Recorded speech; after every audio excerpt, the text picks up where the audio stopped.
예, 오늘은 죄를 자백한 사람들, 요한 1서 1장 9절 같이 읽습니다. 만일 우리가 우리의 죄들을 자백하면 그분께서는 신실하시고 의로우사 우리의 죄들을 용서하시며 모든 불의에서 우리를 깨끗하게 하시느니라.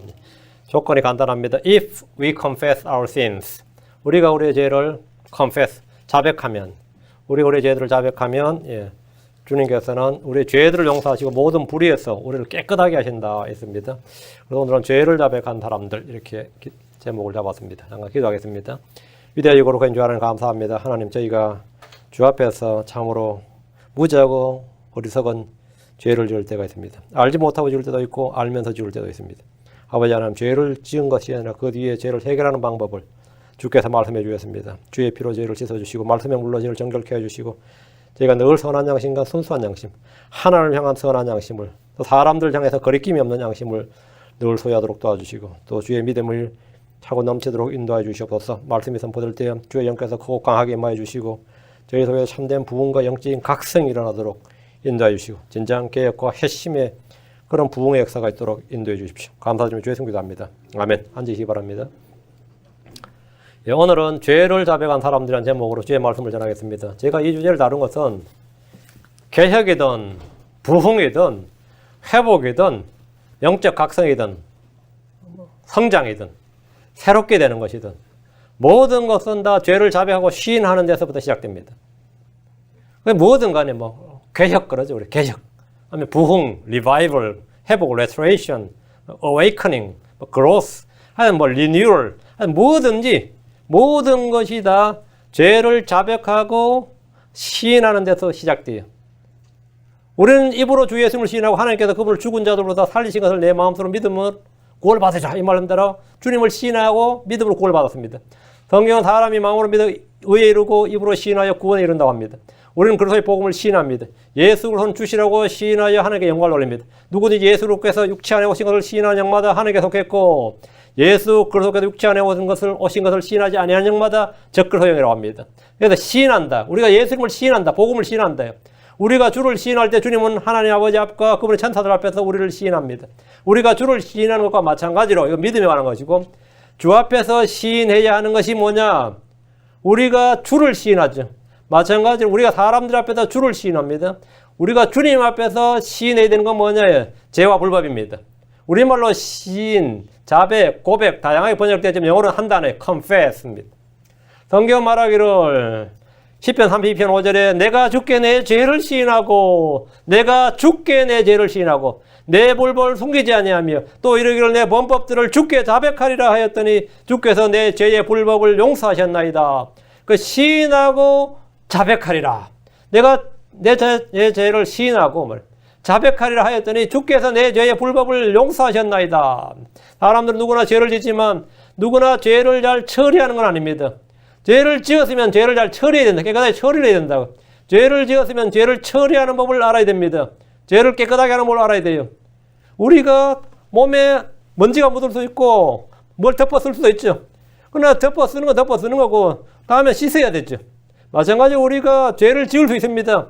그러나 죄를 지은 후에 어떻게 해야 되느냐요? 죄를 지은 후에 올바르게 죄를 처리하지 못하면 우리는 죄의 올무에 걸리고 죄의 권능에 사로잡히고 죄의 쏘는 것에 맞아 고통을 당하고 죄의 삭슬을 받게 되고 죄의 정죄를 받고 죄의 종으로 살다가 죄를 섬기게 됩니다. 죄의 종이니까 종이란 건 누굴 섬기는 거죠. 죄의 종으로 살게 되면 죄를 섬기게 돼요. 죄를 처리하지 못하면 죄의 법에 the law of the sin, 죄의 법에 끌려다니고 죄의 법을 섬기는 자가 됩니다. 사람이 죄를 짓는 것은 죄인의 본성입니다. 죄를 짓는 것은 행동 이전의 마음입니다. 죄를 짓는 일은 쉽습니다. 우리는 죄의 몸, 사망의 몸을 입고 있습니다. 우리는 어머니의 모태 속에서부터 불법 가운데 잉태되었습니다. 사도 바울은 자기 안에 있는 죄의 법이 생각의 법을 이긴다고 했습니다.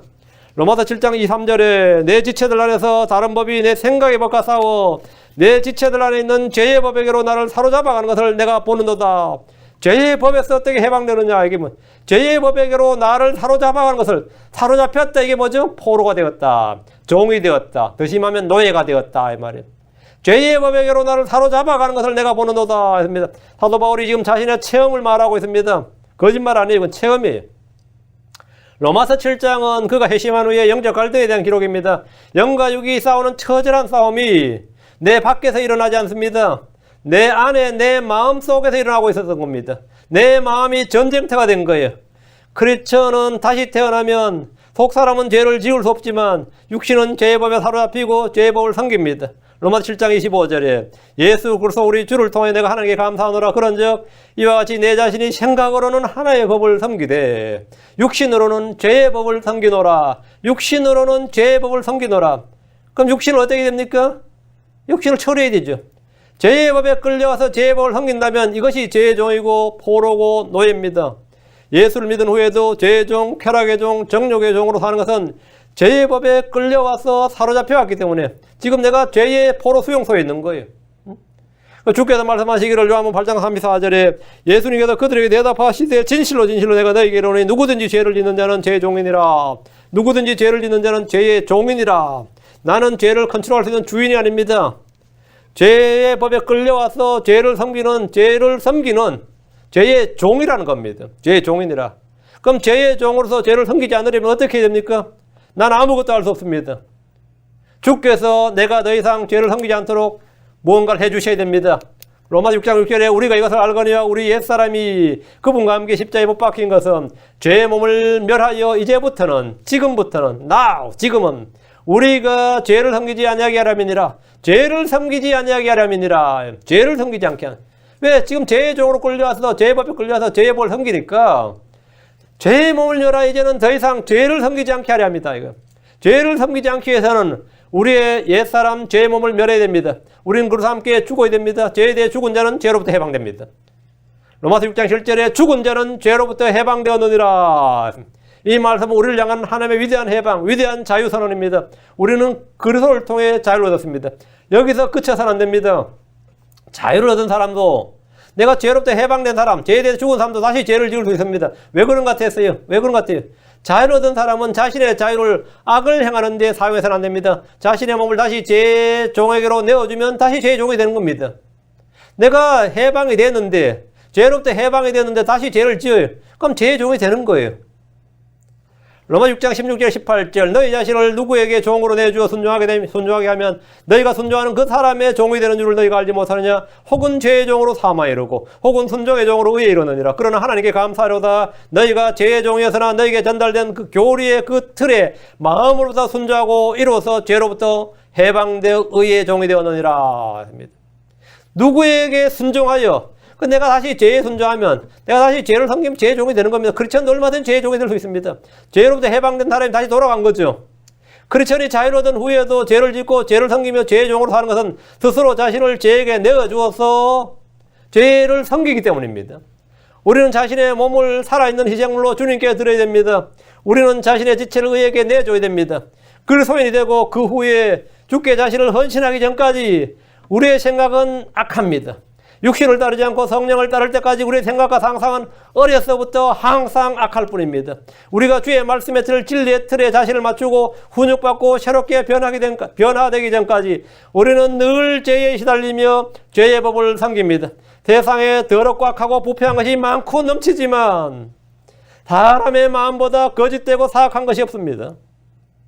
예레미야 17장 9절에 마음은 모든 것보다 거짓되고 흑도로 사악하니 누가 그것을 알 수 있으리요. 마음은 모든 것보다 거짓되고 마음은 모든 것보다 여러분이 거짓되다고 생각하는 어떤 것이 있습니까?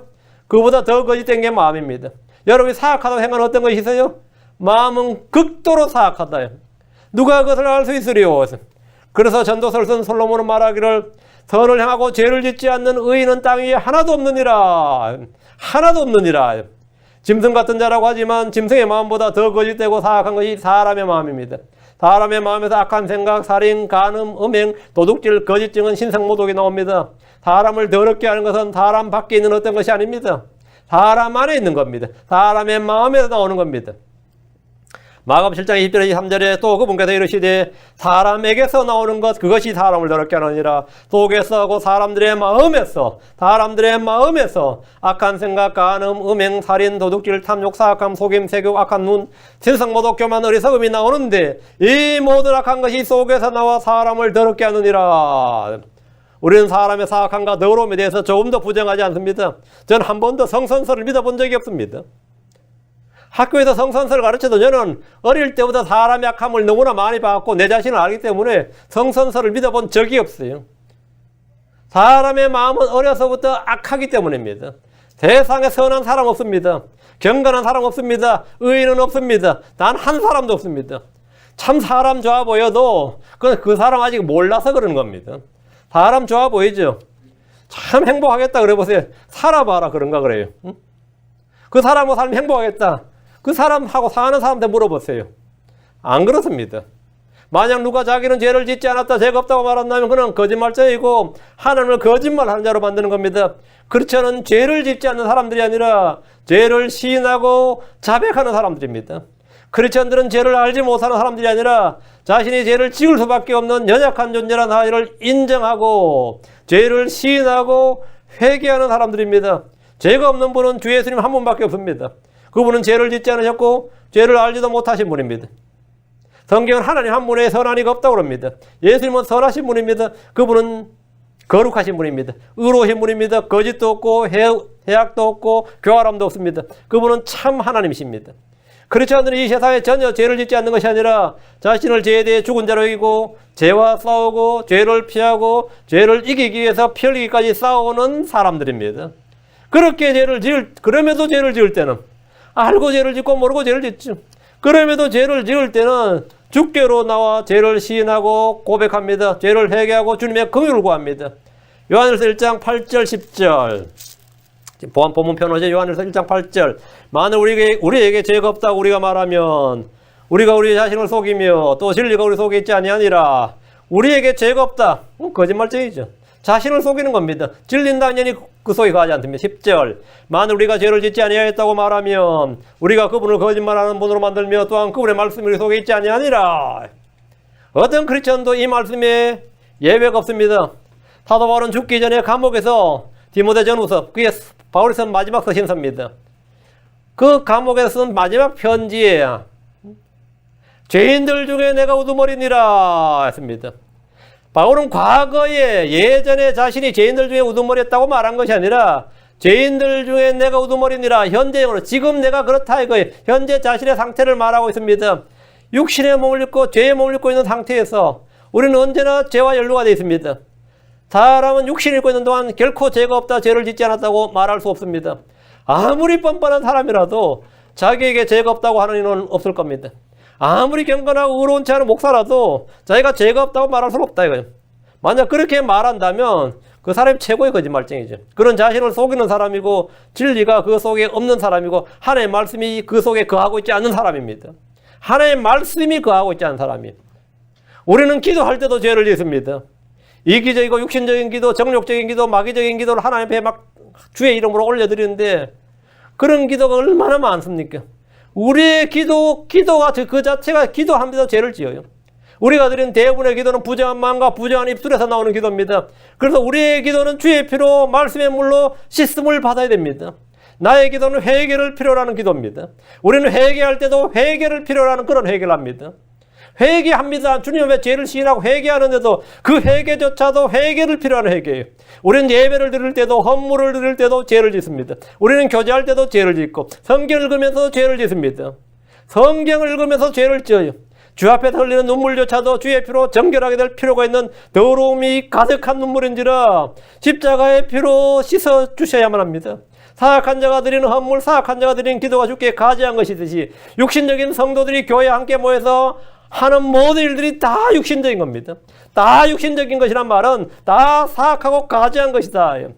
그래서 우리는 우리를 사랑하사 자신의 피로 우리의 죄들에서 우리를 씻으신 그분을 통해서만 깨끗해질 수 있습니다. 지금 요한일서 1장 9절에 만일 우리가 우리의 죄들을 자백하면 그분께서 신실하시고 의로우사 우리의 죄들을 용서하시며 모든 불의에서 우리를 깨끗하게 하시느니라. If we confess our sins, if we confess, if we ask 아닙니다. If we confess.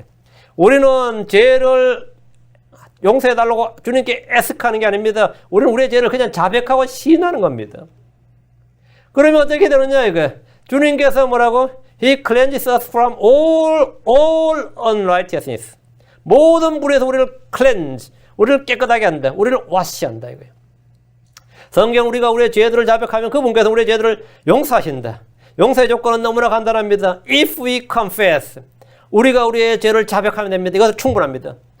죄를 자백하면 주님은 죄들을 용서하시고 모든 불에서 우리를 깨끗하게 하십니다. 죄책감에서 자유롭지 못한 분들은 이 구절을 마음속에 깊이 생각하시고 믿으시기 바랍니다. 아담은 죄를 지었을 때 시인하지 않고 감추었습니다.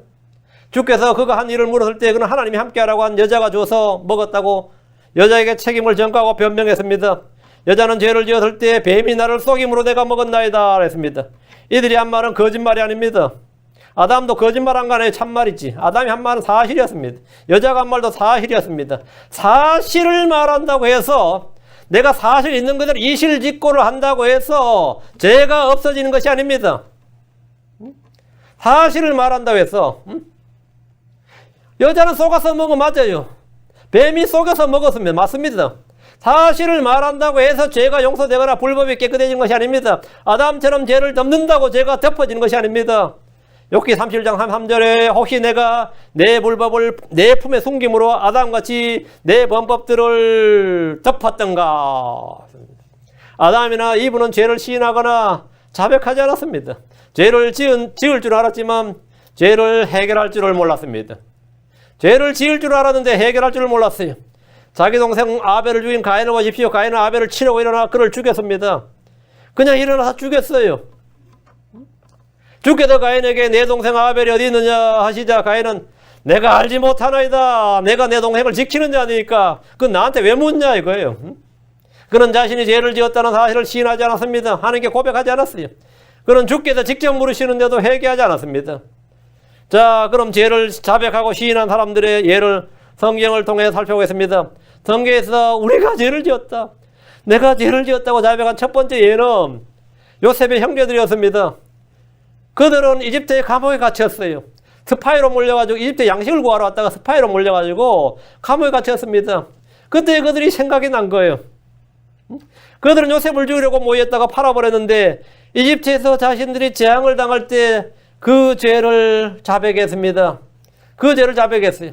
창세기 42장 21절에 그들이 서로 이르되 우리 동생에 관하여 요셉에 관하여 참으로 죄를 지었도다.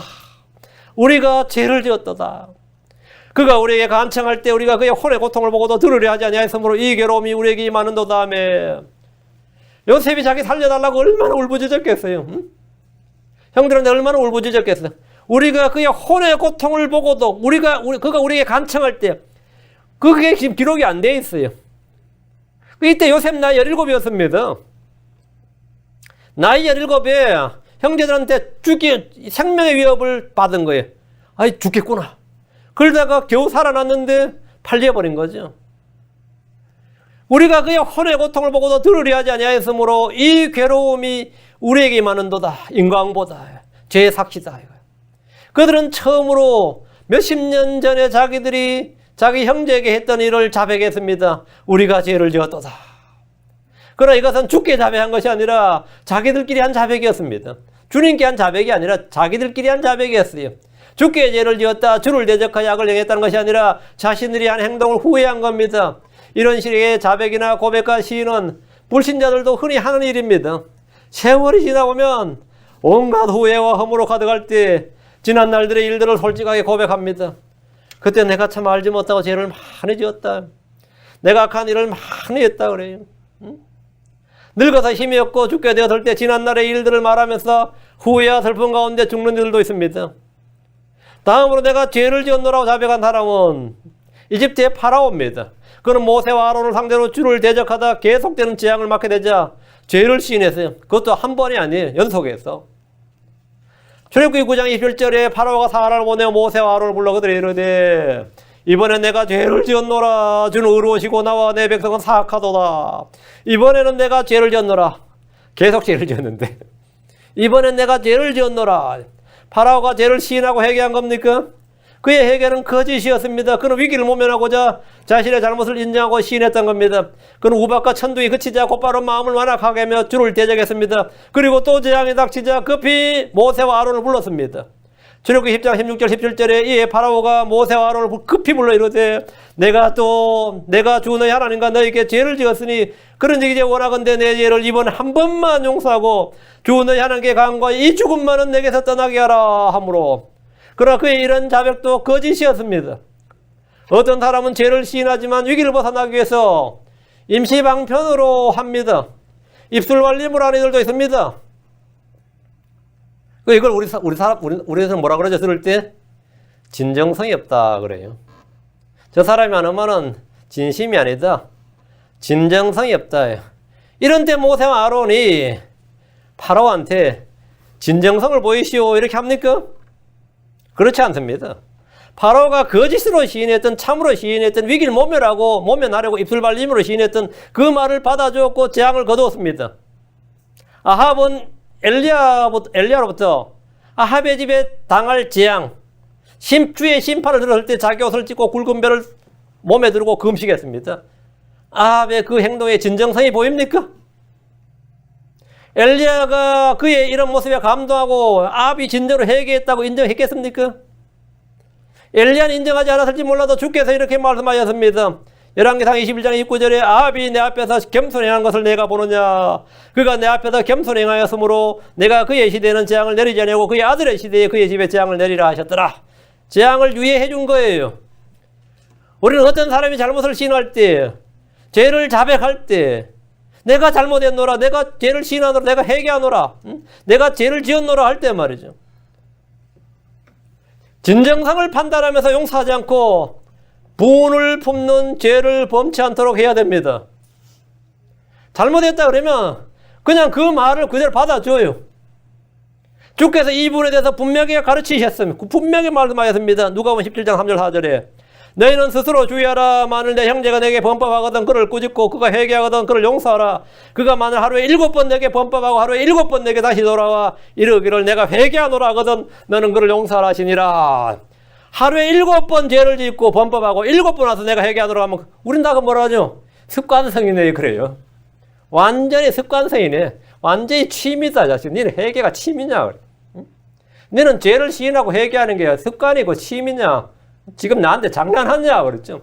7번째 올 때쯤 되면 어때? 7번까지 안 가지. 2-3번만 해도 우린 용서를 못 합니다. 용서해요? 7번은 무슨? 전화도 안 받습니다. 그냥 씹어버리지. 왜? 진정성이 안 보인다잖아요. 진정성이 안 보인다잖아요. 우리나라 한일 관계 한번 보세요. 일본이 지금까지 그렇게 맨날 잘못해서 이 나라 인정하라 그래가지고 전후 배상금 주고 시인한다 뭐 했다 뭐 그런데 왜 천황은 한 번도 안 하냐 해서 천황까지 통절한 애국에 몰표한다 그래서 한국 사람 인정합니까? 지금도 진정성이 안 보인다잖아요. 그 일본의 사과를 한국은 한 번도 받아준 적이 없습니다. 그 일본은 사과 이제 하고 싶지도 않아요. 예, 해봐야 받아주지도 않는다 이거예요. 근데 내가 만족하는 회개를 하라 이거예요. 내가 만족할 수 있도록 하라 이거. 내가 만족할 수 있도록. 그런 회개는 없습니다. 그건 내 복수심을 채워주는 거예요. 그런 회개는 없어요. 막 피해주고 싶다, 막 갈아마시고 싶다, 그런데 그렇게 회개하라는 거예요. 형제가 그냥 이 형제가 지금 뭐라고 한 거야? 말로 입술로 그냥 내가 회개하노라 이랬다. 내가 회개하노라. 그건 뭐라 그럽니까? 놀고 있네 그러지. 주님은 뭐 하라 그럽니까? 하루에 7번이나 용서하라 이거예요. 마태복음에는 7번이 아니에요. 마태복음 18장 22절에 내가 내게 이르노니 7번까지가 아니라 70번씩 7번까지 하라. 70번씩 7번까지 하라. 그럼 490번 아니에요. 490번. 죄를 시인하지 않으면 회복은 없습니다. 교제는 깨어지고 단절됩니다. 그러나 더 심각한 것은 죄를 시인하고 회개하는데도 받아주지 않고 용서하지 않는 겁니다. 우리는 주께서 우리를 용서하신 것처럼 주께서 우리를 받아주신 것처럼 그렇게 용서하고 그렇게 받아줘야 됩니다. 물론 파라오의 말은 거짓 자백이고 거짓 회개였습니다. 모세나 아론이 그걸 몰랐겠습니까? 모세와 아론이 파라오의 성격을 몰랐겠냐고요. 엘리야가 아합이 어떤 사람인지 몰랐겠어요? 그거 한번 한다고 그거 믿는 사람이 바보지. 그러나 받아주는 겁니다. 모세와 아론이 파라오가는 내가 이번엔 죄를 지었노라 할 때 그걸 따지지 않았습니다. 성경에 이런 자백을 한 또 다른 사람이 발람입니다. 그는 주의 전사를 보고 자신의 죄를 자백했습니다. 민수기 20장 33절에 34절에 발람이 주의 전사에 이르되 당신이 나를 막으려고 길에 서신 줄을 알지 못하였으므로 내가 죄를 지었나이다. 내가 죄를 지었나이다. 그런즉 이제 당신이 그 일을 기뻐하지 아니하시면 내가 돌아가겠나이다. 발람은 마음에 탐욕을 가득 안고 발락에 가는 길이었습니다. 그는 멋대로 가다가 주의 전사의 칼에 죽을 뻔하자 내가 죄를 지었나이다 하며 죄를 시인했습니다. 그러나 그는 가서 이스라엘 앞에서 올무와 걸림돌을 놓았습니다. 내가 죄를 지었나이다 하고 발락에 가서 한 일은 뭐냐? 이스라엘 앞에 올무를 둔 거였어요. 발락을 가르쳐가지고 이스라엘 실족하게 하고 멸망하게 만들었어요. 발람을 회개한 것이 아니라 위험을 피하기 위해서 거짓말로 죄를 자백한 겁니다. 발람은 내가 죄를 지었나이다 말했지만 그는 돌이키지 않았고 회개하지 않았습니다. 그의 마음은 여전히 탐욕을 따라 달려갔습니다. 다음이 사울왕입니다. 그는 여러 차례 내가 죄를 지었나이다 했습니다. 사무엘상 15장 24절에 보면 사울이 사무엘에 이르되 내가 죄를 지었나이다. 내가 백성을 두려워하고 그들의 음성에 순종한 까닭에 주의 명령과 당신의 말씀들을 어겼나이다. 그럼 사울이 어떻게 해야 되죠? 주께서 네 죄를 치웠노라. 뭐 이래야 성경적이잖아요. 그런데 사무엘은 전혀 그렇게 말하지 않았어요. 그런 사무엘의 책망을 듣고 미적거리지 않고 지체 없이 즉석에서 죄를 시인하고 자백했습니다. 그러나 사울은 주의 긍휼을 입지 못했습니다. 훗날 다윗 앞에도 그는 똑같은 말을 했습니다. 사무엘상 26장 21절에 내가 다시 이에 사울이 이르되 내가 죄를 지었도다. 내 아들아 돌아오라. 이날 내 눈이 내 혼을 귀중히 여겼은즉 내가 다시는 너를 해하지 아니하리라. 보라 내가 어리석게 행하고 크게 잘못을 행하였도다. 그는 이렇게 죄를 빨리 시인했어요. 사울은 이런 점에서 좀 뛰어난 사람이었습니다. 그는 죄를 지었다고 숨기거나 인정하지 않고 변명을 하지 않았어요. 그럼에도 그런 죄를 지었다고 시인하고 그렇게 자백하면서도 결코 죄를 떠나지 않았고 죄를 버리지 않았습니다. 그는 회개하지 않았습니다. 사울은 죽었고 그의 그 지방과 왕조는 멸망하고 말았습니다. 죄를 자백하고 시인했지만 용서받지 못한 사람, 그 한 사람이 아간입니다. 그는 저주받은 물건들을 취해서 숨겨뒀다가 드러났습니다. 여호수아 7장 19절에 여호수아가 아간에게 이르되 내 아들아 원하노니 주 이스라엘 하나님께 영광을 돌리고 그분께 자백하며 내가 행한 일을 이제 내게 고하라. 그 일을 내게 숨기지 말라 하며 그분께 자백하며 여호수아는 아간에게 그분께 자백하라 내게 고하라고 했습니다. 아간은 그렇게 했습니다. 7장 20절에 아간이 여호수아에게 응답하여 이르되 참으로 내가 주 이스라엘 하나님께 죄를 지어 이렇게 행하였나이다. 그럼 용서받았어요? 아간은 여호수아가 시키는 대로 죄를 자백했지만 긍을 얻지 못하고 돌에 맞아 죽었습니다. 아간은 스스로 죄를 자백한 것이 아니라 제비뽑기에 뽑혀서 범인으로 확정된 후에 그 죄를 자백한 겁니다. 그때 죄가 이제 형이 확정된 거죠. 아간은 죄를 숨겼다가 발각된 경우입니다. 그는 어쩔 수 없이 죄를 자백했고 죄의 삭신 사형에 처해졌습니다. 이와 달리 가룟 유다는 스스로 죄를 자백했습니다. 가룟 유다는 예수님을 판 대가로 받은 돈 30개를 돌려줬어요. 그러면 하는 말이 이르되 내가 무죄한 피를 배반하여 넘김으로 죄를 지었노라. 내가 죄를 지었노라니. 그는 수제 사장과 장로들 앞에서 자신의 잘못을 인정하고 시인했습니다. 가룟 유다는 그들에게 돌려주려던 돈을 그들이 안 받으니까 성전에 던지고 떠나가서 스스로 목을 냈습니다. 화끈하죠. 유다는 남자답게 죄를 인정했고 자기 죄에 대해서 변명하지 않고 목숨을 끊음으로 책임을 졌습니다. 이 장면에서 많은 이들이 유다가 회개하고 구원받았다면 얼마나 좋았을까 이런 식의 감동적인 설교를 합니다. 맞죠? 많이 들어보셨죠? 이 장면에서 유다가 말이죠. 자살 안 하고 회개했으면 얼마나 좋을까. 유다는 죄를 시인해서 내가 죄를 지었노라. 내가 무죄한 피를 배반하여 넘김으로 죄를 지었노라.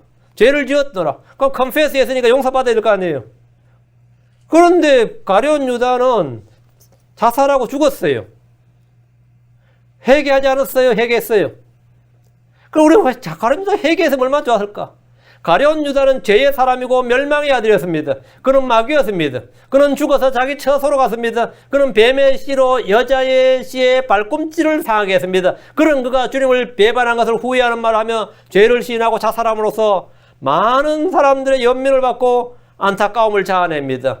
그는 삼손이나 요나처럼 자기 민족을 위해 죽은 것이 아닙니다. 그는 단지 돈을 돌려주고 자살함으로써 자신의 정체를 숨겼습니다. 그는 거짓의 아비였어요. 덕분에 크리스천들조차도 가룟 유다가 마귀였다는 사실을 알지 못하고 믿지 못하는 분들이 대부분입니다. 아, 가룟 유다가 마귀였으면 어떻게 내가 잘못했다 그러고 자살하냐 이거예요. 가룟 유다가 마지막까지 제대로 자신을 속여버린 거죠. 인류 2000년 역사의 교회를 완전히 속여버린 거예요. 물론 우리 같이 성경 보는 사람들은 가룟 유다가 절대로 속지 않죠. 가룟 유다 그런 행동에 절대 속지 않지만 대부분의 사람들은 가룟 유다가 너희 중 하나는 주님께 너희 중 하나는 마귀 들렸느니라가 아니라 너희 중 하나는 마귀였느니라, 멸망의 아들이니라, 죄의 사람이니라 확실하죠. 그는 여자의 씨의 발꿈치를 사용할 뱀의 씨였다 이거. 그럼 이거 확정됐는데 가룟 유다가 이렇게 죽어버리니까 어떻게 되는 거죠? 다 속아버린 거죠. 다 속은. 물론 우리는 안 속습니다. 돈을 돌려주고 자살하면서 자신의 정체를 죽는 순간에 완전히 속였어요. 그리고 그는 자신의 어디 갔다고? 처소로 갔다고. 보통 사람은 죽으면 천사가 지옥으로 옮기든 하늘로 옮기죠. 가룟 유다는 자기가 죽어서 자기가 자기 처소로 갔다고. 자기 혼이 몸은 땅에 자기가 자기 처소로 his own place로 갔다고. 자기 퍼스로 하다. 그래서 가룟 유다의 이런 것은 전부 다 말짱 이건 마귀가 한 짓이고, 마귀도 뭐 한다고? 사람 속이는 데 이런 재주가 있는 거지. 다 마귀의 속임수는 엄청난 겁니다. 자, 지금까지 살펴본 이들의 자백과 고백과 시인은 그들 자신에게 아무런 회개 열매를 맺지 못했습니다. 우리는 회개에 합당한 열매를 맺어야 됩니다. 죄를 시인한다는 것은 회개와 회심을 위한 것입니다. 회개와 회심에 이르지 못하는 자백은 그냥 후회에 불과합니다. 사도행전 3장 19절에 그런 정도에는 회개하고 회심하라. 그리하면 새롭게 하는 때가 주의 앞으로부터 이룰 때에 너희 죄들이 말소될 것이요 했습니다. 회개하고 뭐라? 회심하라. 그냥 죄를 지었노라 하고 나서 계속 그 짓 하고 있어요. 또 죄를 지었노라. 그럼 저는 490번까지 가는 거죠. 하루에 7번이 아니라 70번까지 가는 거예요. 7번까지 가는 거예요. 회개하고 뭐라고? 회심하라. 돌이키라요. 돌이키라. 회개는 죄를 떠나 하나님 향해 돌이키는 겁니다. 방향을 하나님께로 돌이키지 않으면 그런 자백과 고백은 아무런 열매가 없습니다. 열매가 없어요. 사도행전 20장 21절에 유대인들과 또한 그리스인들에게 하나님을 향한 회개와 하나님을 향한 회개, toward God, 하나님을 향한 회개와 우리 주 예수 그리스도를 향한 믿음을 증언하였노라. 유대인과 그리스인들에게, 유대인과 이방인에 다 하나님을 향한 회개란 말씀에 주목하십시오. 우리는 죄를 시인하고 마음을 돌이켜 주께로 향해야 됩니다. 파라오나 아간과 사울아니나 발람, 유다는 자기가 죄를 져서 결과가 나빠진 거예요. 결과가 나쁘면 다 후회하죠. 내가 미친 짓 했구나. 내가 잘못했구나. 내가 왜 그렇게 어리석은 짓을 했을까? 이건 누구나 다 본능적으로 드는 거예요. 왜 결과가 나쁘면 사람들은 다 회개합니다. 회개가 그건 후회죠. 결과가 나쁘면 누구나 다 그 말 해요. 그건 신자 불신자 관계없어요. 내가 그때 왜 그런 미친 짓을 해가지고, 내가 그때 왜 그렇게 정신이 없었을까? 응? 내가 왜 헛짓을 했을까? 내가 잘못했네. 들어보니까 내가 잘못했네. 결과를 보니까 내가 잘못했네. 그런데 그것이 회개는 아닙니다. 그러니까 시인했지만 회개에 이르지를 못한 거지. 주님은 회개와 죄들의 용서를 주시려고 예수를 높이셨습니다. 사도행전 5장 31절에 이스라엘에게 회개와 죄들의 용서를 주시려고 한다라니. 회개를 주시려고, 죄들의 용서를 주시려고 하나님께서 자신의 오른손으로 그를 높이사 통치자와 구원자가 되게 하셨느니라. 예수님께서 부활하신 것은 이스라엘에게 회개와 죄들의 용서를 주시려고 한 겁니다. 회개와 용서를 주시려고 했죠. 회개는 주께서 주시는 겁니다. 회개는 하나님의 선물입니다. 자백을 하고 하나님께 돌이킬 때 회개가 임합니다. 사도행전 11장 18절 그들이 이것들을 듣고는 잠잠하고 하나님께 영광을 돌리며 이르되 그러면 하나님께서 이방인들에게도 생명에 이르는 회개를 주셨도다. 생명에 이르는 회개를 주셨도다. 주님이 주셨다요. 회개를 주셨다. 하나님께서 유대인들의 생명에 이르는 회개를 주셨고 이방인들에도 생명에 이르는 회개를 주셨습니다. 그래서 지금은 모든 곳에서 모든 사람에게 회개하라고 명령하시는 겁니다.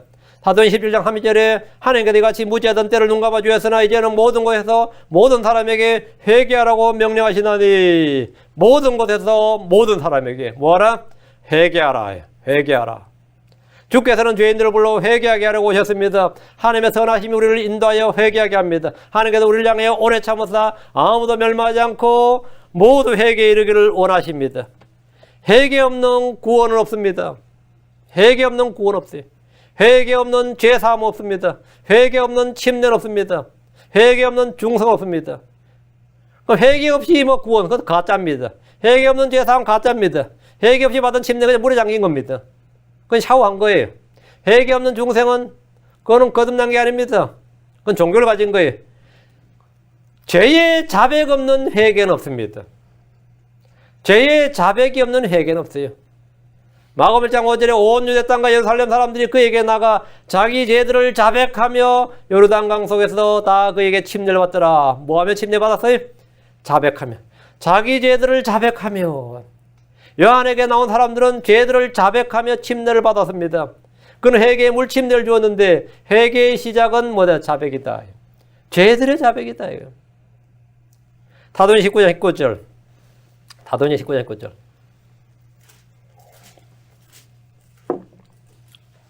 사도행전 19장 18절부터요. 믿은 사람들이 많이 와서 자백하고 자기 행위들을 알리며 믿은 사람들이 많이 와서 자백하고, 자백이 뭐냐? 신앙생활의 시작이다 이거예요.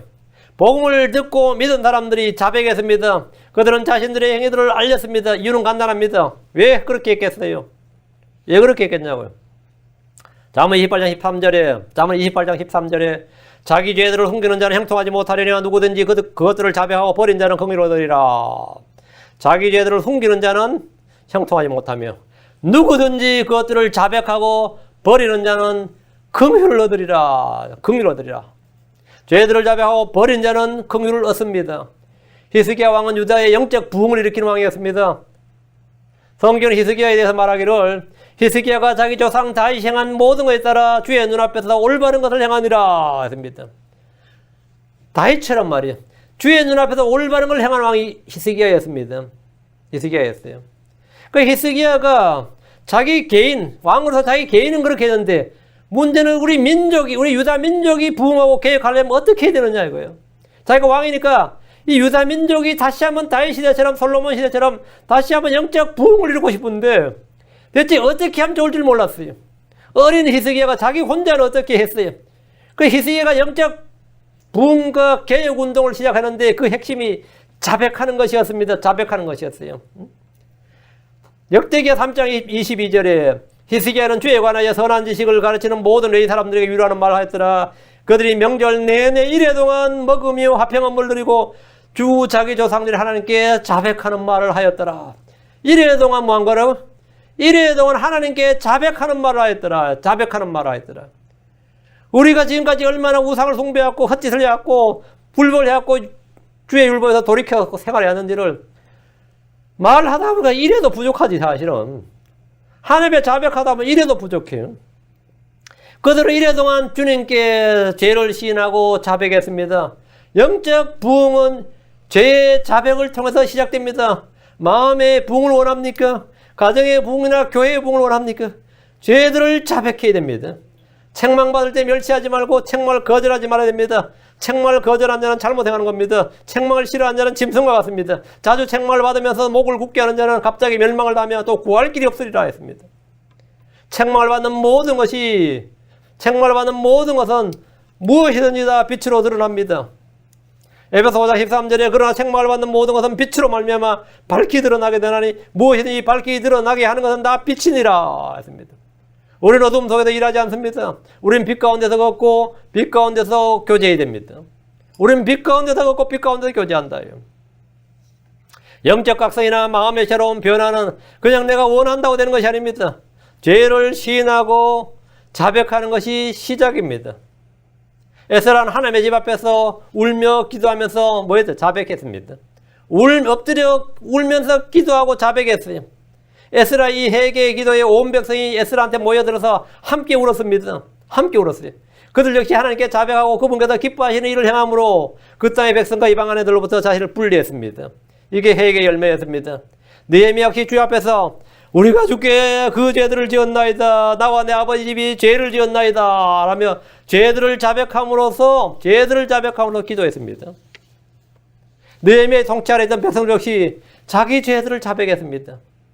느헤미야 9장 2절 3절에 보면 이스라엘 씨가 모든 타국인으로부터 자신을 분리하고 일어서서 자기 죄들과 자기 조상들의 불법을 자백하니라. 자기 조상들의 불법을 왜 자백하는 거예요?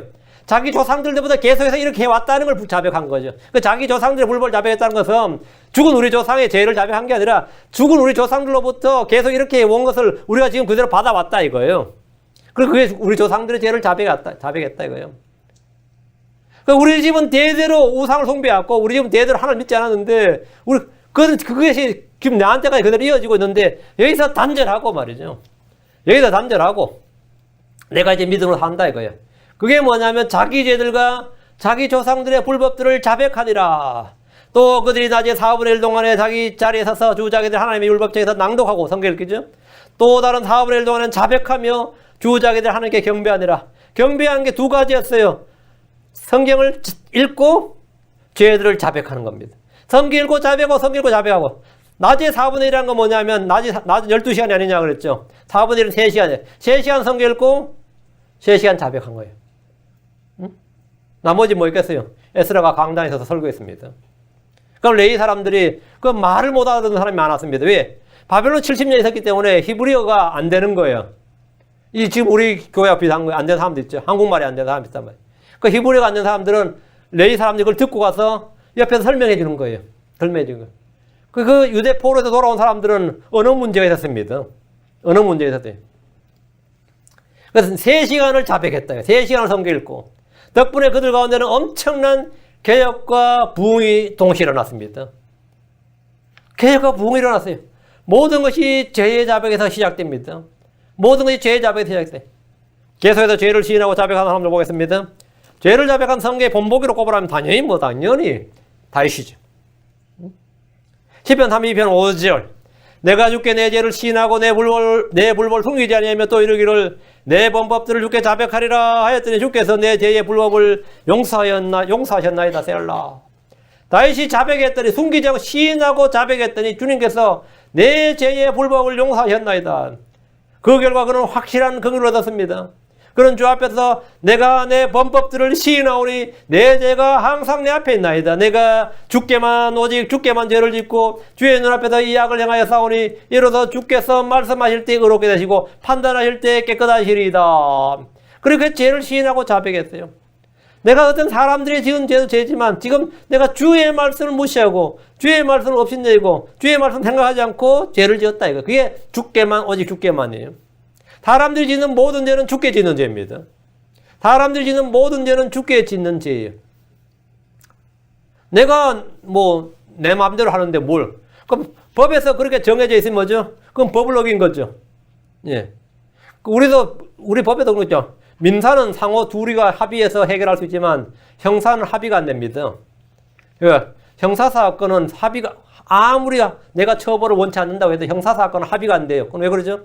그 죄는 두 사람 당사자 피해자에게 죄를 지은 게 아니라 주정부, 연방정부, 국가에 대해서 죄를 지은 거기 때문입니다. 그래서 그건 정부가 개입을 합니다. 그건 합의가 안 된다 그래요. 난 그 사람 처벌받기를 원치 않는다. 그렇게 내가 아무리 탄원서를 써줘도 그거는 네가 용서한다고 용서되는 게 아니라 너는 개인적으로 그 사람 용서했을지 몰라도 국가가 용서하지 않았다 이거예요.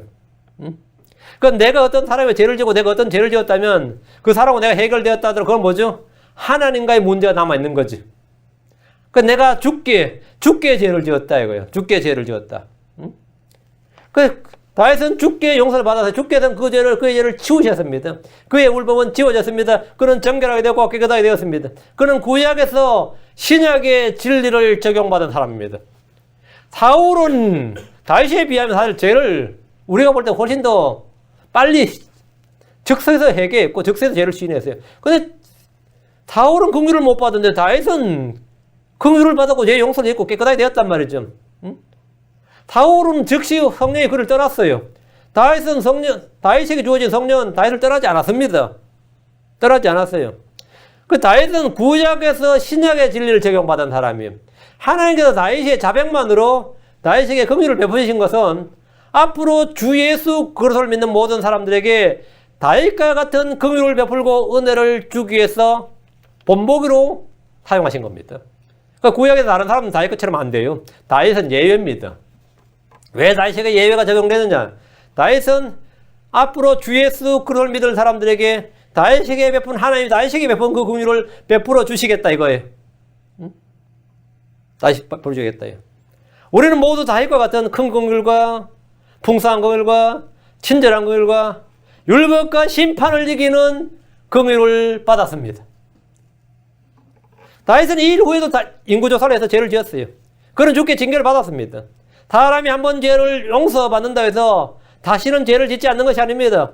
우리 역시 마찬가지입니다. 큰 은혜를 받았다, 큰 긍휼을 받았다 해서 막 찔듯이 기뻐하도 또 죄 짓습니다. 그러나 우리에게 뭐라고요?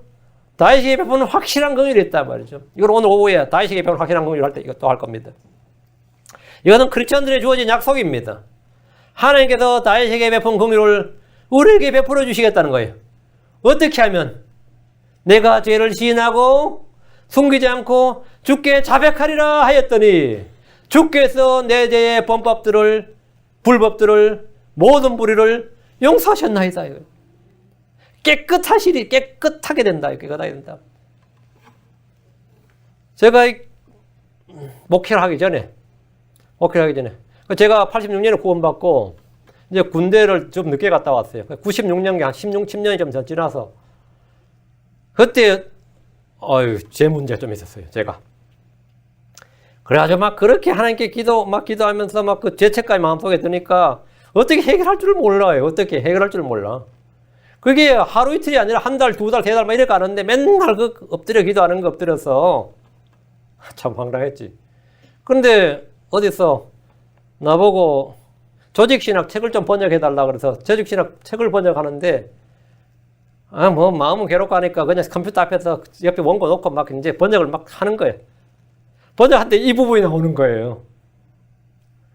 If we confess our sins 한데 내가 이제 원고 보면서 제가 번역하는데 우리의 죄들을 자백하면 번역해서 그거 하면서 그냥 쫙 풀려버렸어요. 그거 번역하면서 그냥 그 말씀 그 조직신학책을 번역하면서 딱 풀려버렸어요. 응?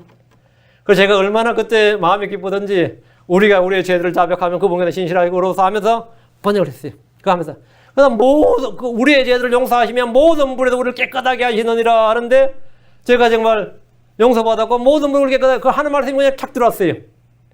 그래서 그 말씀은 옛날 늘 알았던 말씀입니다. 근데 늘 알았던 말씀인데도 주님께 그냥 컨페스하면 되는데 맨날 주님 앞에 엎드려가지고 주여 용서해 주시옵소서 용서해 주시옵소서 한번 계속 주님께 요청을 한 거예요. 주님께 요청을 하는 게 아니라 주님 앞에 시인을 하는 겁니다. 주님께 요청을 해서 내 느낌에 죄가 사해졌다는 느낌이 올 때까지 엎드려 있으니까 맨날 무릎에 쥐가 나는 거예요. 무릎엔 쥐가 나죠. 배에는 가스 차지요. 계속 엎드려 있어 배에 가스가 차가지고요. 근데 나중에 쓰러집니다. 그냥 몇 시간 엎드리면 그냥 쓰러져요. 왜? 몸이 겹쳐져가지고 완전히 엎드려 있으면 몸이 겹쳐져가지고 장이 겹쳐져가지고 그냥 옆으로 쓰러져요. 그런 적 없어요? 전부 다 의인들이 돼가지고 저희 교회 성도 다 의인이 돼가지고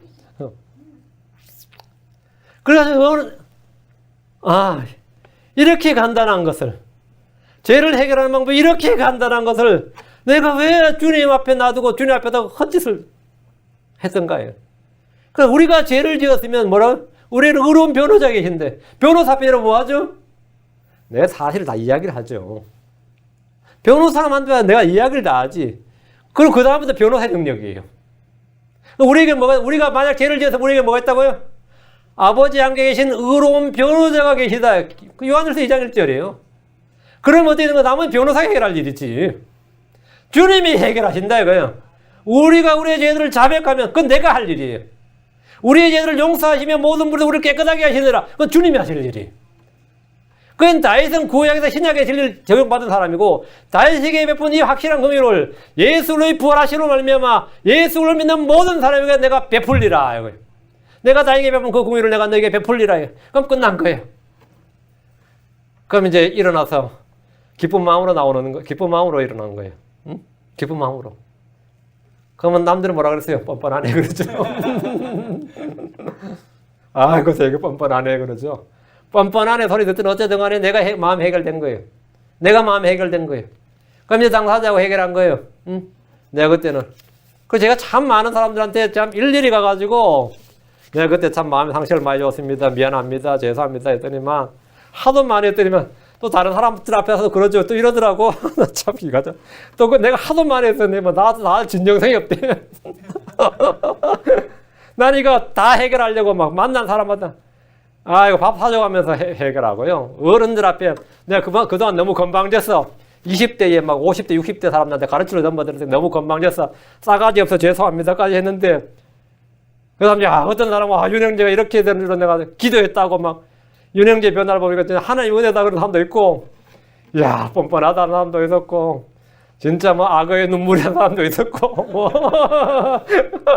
진정성이 없다는 사람도 있었고 별의별 소리가 다 있었어요. 그 받아주고 안 받아주면 그 사람 당사자 문제고 그건 내가 생각했을 게 아니에요. 내가 그 사람이 받아주고 안 받아주고 내가 어떻게 해요? 나는 내 할 일 하는 겁니다. 나는 내 할 일 한 거예요. 자, 다윗 다음에 유명한 사람 대언자 이사야입니다. 그런 주를 배웠을 때 먼저 죄를 자백했습니다. 주의 영광을 보고 나서 제일 먼저 한 일이 뭐죠? 이사 6장 5절. 그때 내가 이러기를 내게 화가 있도다. 내가 망하게 되었도다. 난 입술이 부정한 사람이요 또 입술이 부정한 백성이 한가운데 가거니와 내 눈이 왕곧 만군의 주를 보았도다. 나는 입술이 부정한 사람이요 입술이 부정한 백성이 한가운데 가거니와. 이게 이사야 자신을 지금 정확한 자기 정체를 본 거죠. 나는 어떤 사람이냐? 입술이 부정한 사람이다. 입술이 부정한 사람은 마음이 부정한 사람이라면 왜? 마음에 가장 건 입술로 나오는 거예요. 입술이 부정하다는 건 마음이 부정하다는 거예요. 그런 주께의 본능을 받기 전에 자신의 죄를 자백했습니다. 사역을 하기 전에 필요한 것이 죄의 자백입니다. 주를 만난 욥이 한 일도 죄를 자백한 겁니다. 욥기 42장 6절에 그러므로 내가 내 자신을 몹시 싫어하고 티끌과 죄 속에서 회개하나이다 아니라. 주를 본 사람 제일 먼저 하는 일이 이거예요. 베드로가 주님의 신성, 예수님이 주님을 알고 한 거죠. 나는 죄인으로서 해서 나를 떠나소서. 주여 나는 죄인으로서 나를 떠나소서. 주를 만난 사람들은 주의 빛을 본 사람들은 하나같이 첫 번째가 뭐냐? 죄의 자백이에요. 죄의 자백이에요. 이거는 시작이에요. 시작이 없는 사람은 중간도 없고 끝도 없는 거예요. 근데 시작이 안 되는데 무슨 뭐가 있겠어요? 주님과의 교제의 시작은 그분 앞에 죄를 시인하는 겁니다. 베드로가 그랬고 탕자가 그랬고 세리가 그랬고 성경은 죄를 자백한 사람들의 이야기들이 계속 나옵니다. 이들은 모두 주께 긍휼을 얻었습니다. 주님께서 한 번도 그에게 진정성을 보이라고 그러지 않았어요. 다 얻었어요. 당자는 죄를 자백할 것을 결단하고 아버지로 가서 누가복음 15장 21절에 아버지 내가 하늘을 대적하고 죄를 짓고 내가 하늘을 대적하여 죄를 짓고 아버지 눈앞에서 죄를 지었사오니 더 이상 아버지 아들이라 불릴 자격이 없나이다. 그건 죄를 시인했어요. 자기의 처지와 자격을 솔직히 고백했습니다. 시인했어요. 자백했습니다. 그런 긍휼을 입었습니다. 그는 긍휼을 입었어요. 하나님은 죄인들이 회개하는 것을 기뻐하십니다. 죄들을 자백할 때 그는 버림받는 것이 아니라 주께 받아들여집니다. 우리는 모두 자신이 죄와 불법과 잘못을 기억나는 대로 모두 자백하고 회개해야 됩니다. 이건 머뭇거릴 일이 아니에요. 이것이 자백이 없이는 주님과의 교제도 없고 새로움도 없고 회복도 없고 부흥도 없고 깨달음도 없고 아무것도 없습니다. 그건 시작이 없으면 아무것도 없는 거예요. 이것이 영적 회복과 성장과 교제와 부흥의 시작입니다. 이것이 시작이에요. 이 교회에서 제가 설교를 하고 가르치는 것이 교리적인 게 굉장히 많습니다. 아무리 교리를 가르쳐도 그것이 내 마음에 무슨 책망이 되고 그 말씀에 내가 바로 잡히지 않으면 훈육은 안 되는 겁니다. 교리가 시작이에요. 교리와 책망과 바로잡음과 의로 훈육이라는데 책망과 바로잡으면 뛰어넘고 사람 싫어할까 봐 내가 교리로 훈육하겠다 하면 훈육이 됩니까? 안 됩니다. 안 됩니다. 내가 죄와 불법과 잘못이 내가 기억나는 것만 있는 게 아니라 나도 기억도 안 나는데 누가 나한테 상처받았다네 그래요. 응? 그럴 때 있습니다. 나는 선의로 한 일인데 그 결과가 개판일 때가 있어요. 나는 선한 의도와 선한 의지와 선한 목적으로 한 일이에요. 난 전혀 누구에게 상처 주려고 하는 일이 티끌만큼 없어요. 누가 말하면 섭해요. 근데 결과는 완전히 엉망진창이 될 때가 있어요. 실제 그럴 때 있습니다. 그럼 엄청 오해받습니다. 제가 책을 번역했더니만 그가 상자로 내놨더니만은 난 우리 모두 영적 지식을 공유하자고 내놨더니만 자기 이름 내려고 그런다고 하죠. 전부 편집부역으로 나왔습니다. 그래서 그 출판사에서 편집부역하고 나온 거 제가 번역한 거 많습니다. 제 이름 낸다고 우리 문서 선교하자고 출판 대보자 그러니까 얼마나 반대를 하는데 결국 전성도 투표해가지고 말이죠. 전성도 투표해가지고 통과시켰는데 두고두고 말이 많아서 결국 뭐 저는 그거 아무도 못했죠. 책 2권 내놓고 그냥 나왔지. 응? 편집부역 해가지고. 응? 우리가 아무리 선한 의지로 나는 전혀 그런 게 아닌데 실제로 그런 일은 허다해요. 실제로 그런 일을 허다합니다. 그럼 우리는 뭐 해야 됩니까? 주님 앞에 사정을 아뢰면 됩니다. 내 사정을 아뢰고 내 사정을 맡기는 되는 거예요. 나는 내가 지은 것도 내가 지은 죄나 내가 못한 잘못은 시인하고 자백하면 돼요. 그럼 주님께서 뭐 한다고? 깨끗하게 합니다. 깨끗하게 해요. 정말 믿기지 않을 일도 많습니다.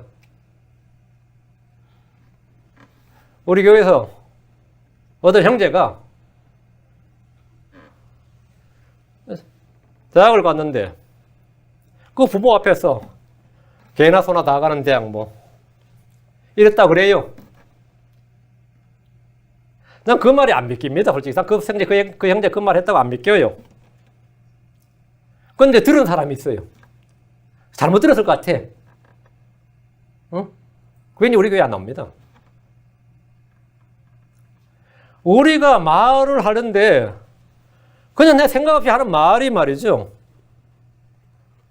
어떨 사람 잡습니다. 우리 그런 엄청나게 하나님 앞에서 늘 항상 앞에 제 목자는 말이죠.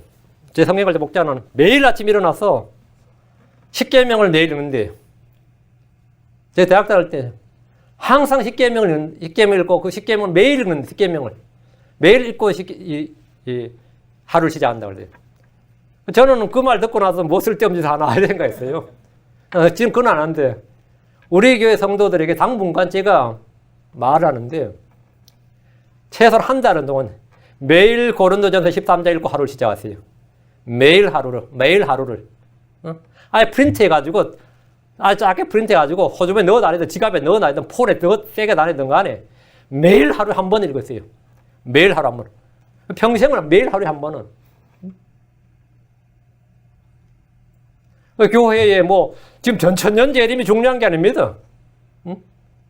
뭐 환난전 주고 이런 게 중요한 게 아니에요. 지금 현재 삶에서는 내가 형제를 어떻게 살아가고 어떻게 섬기고 어떻게 돕고 어떻게 세우고 어떻게 하는 이게 훨씬 더 중요한 닥트린입니다. 우리 교회의 교리는 간단합니다. 예, 사랑입니다. 우리 교회는 교리가 간단해요. 우리 교회 말씀 진리의 교리는 사랑이에요. 사랑 안에서 진리를 말하고 옵니다. 이 교회는 사랑 안에서 진리를 말하고 옵니다. 자, 다 같이 기도하겠습니다.